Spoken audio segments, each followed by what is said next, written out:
University of Chicago neuroscientist Professor Peggy Mason is experimenting with rats and thinking about Chicago politics.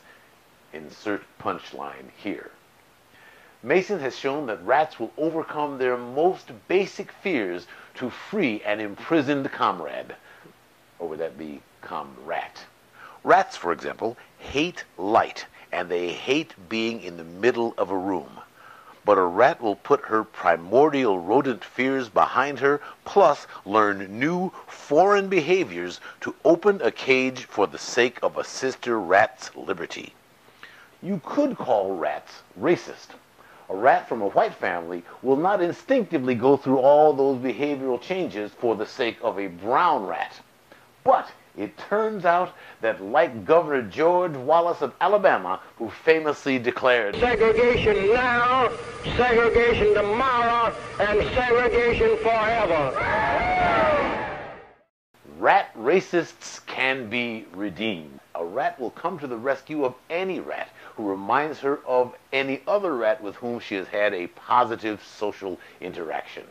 When she sees a speckled rat in the trap, a voice somewhere in her little ratty hippocampus says, "Hey, my college roommate was speckled," and she will rush to its ratty rescue.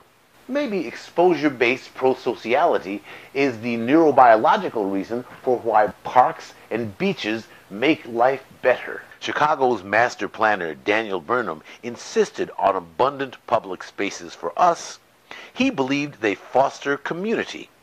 If you spend a whole Cubs season with all the trauma that entails,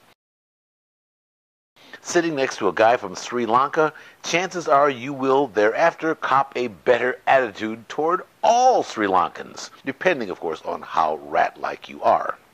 But on Saturday nights, you're not just cruising the bars, hitting on everything in sight. You are expanding your dendritic arbor. It ain't just horny, it's neuroscience. Decades of positive interracial experiences seem to have ratified our national politics all the way up to the White House. Has been re-elected as We're president. pretty rat-like about gays and lesbians, too.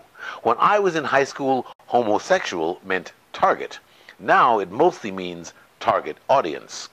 And so it proceeds. As we positively interact with more varied populations, our definitions of normal expand beyond imagining. Who knows? If Professor Mason is right, years from now there may be some political discussion where somebody says, "I smell a rat," and your response could well be, "I sure hope so."